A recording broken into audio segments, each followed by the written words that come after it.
Hello, friends. I am Chevee. Welcome to my shed. How are you today? How's life in your world?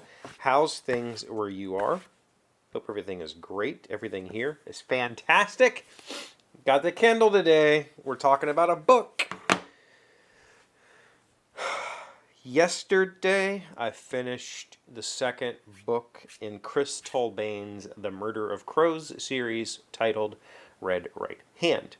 Book 2 in a 3-book series, and I have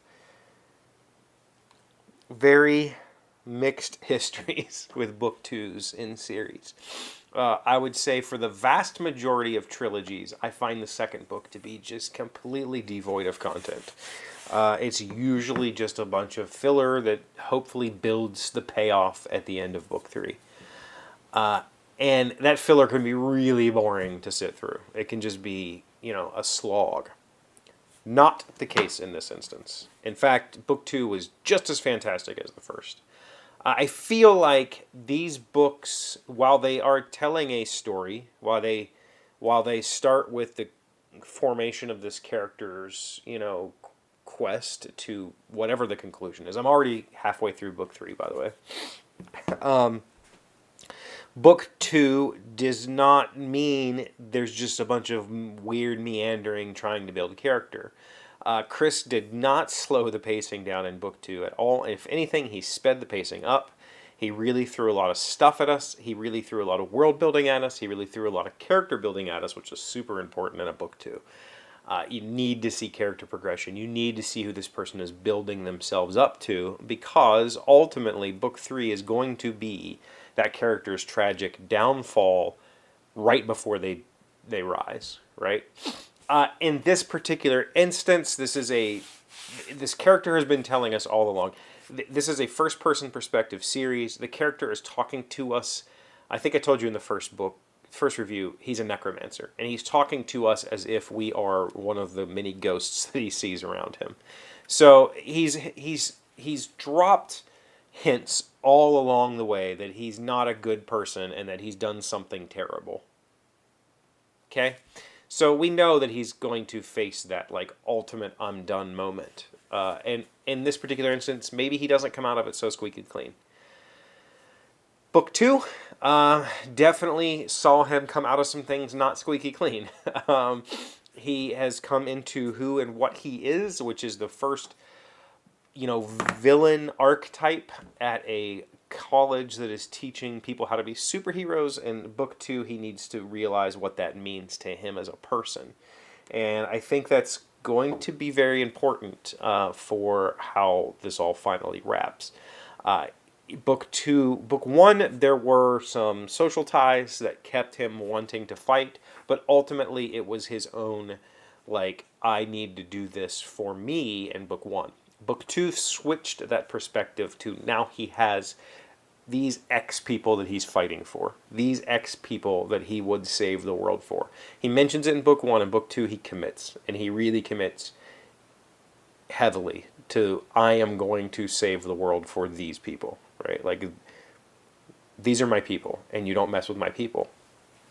And book 2 had... So to say... So the standard 3 arc setting, 3-act character arc is the formation, and then there's that middle ground where we have to find out what all that means to us, and then the third and final act is overcoming that impossible challenge. The good part about the series so far has been that our character has had to do that repeatedly. The pacing in these books are very wild. There's not a lot of downtime. And I'm not saying that from the standpoint of Chris is just constantly berating us with how awesome this character is. That's not the case at all. Some of it is social conflict, some of it is emotional conflict, some of it's personal conflict, and some of it is literally getting the shit kicked out of him, right? And some of those situations have felt like Act 3 challenges. But they aren't. They're middling. They're things that are happening. And I really enjoyed the book. I thought that I felt really proud at the end. I felt very emotional when the book 2 Act 2 ended, it was very like, oh man, what's going to happen here? But as a superhero book goes, I don't want to say it sticks to the comic book formula, but it definitely gives the author the chance to use extenuating circumstances to the character's advantage, or to use, literal superpowers to the character's advantage, so that when he gets himself into situations, it's technically not magic that's saving him. It's a person. It's a relationship. It's a commitment that is saving him. But that person happens to have badass superpowers, right? So, as dark as it gets, it immediately switches back to, I'm going to be okay. And the formation of the person that we leave book 2 with is very, very different from the person we left book 1 with. And that's the most important part, if you're following the 3-act structure, right? Is having that character dramatically different at the end of the 2nd act. And he's not only physically different, he's had some bad shit happen to him. He's emotionally different. He's had some great shit happen to him. And he is socially different, meaning he has clearly defined his purpose at this point, and he's ready to kick off whatever that is, and he knows whatever that is. So it was a very good book, very, very fun read. Chris's writing style is super fun and refreshing. He does not use a lot of 1,200 words you should know type language. He uses very simple language, but his prose is great. He uses punctuation very effectively and makes you pause and stop when he wants you to. It's a very good read. And the interesting thing is, when I found the first book, so I found these books on Reddit. Somebody was talking about, they have read through so much Kindle Unlimited that they just, and so I asked them for highlights. Do you have any highlights from Kindle Unlimited? Because I have tried to read some. I found most of the ones I've tried to read I have not finished.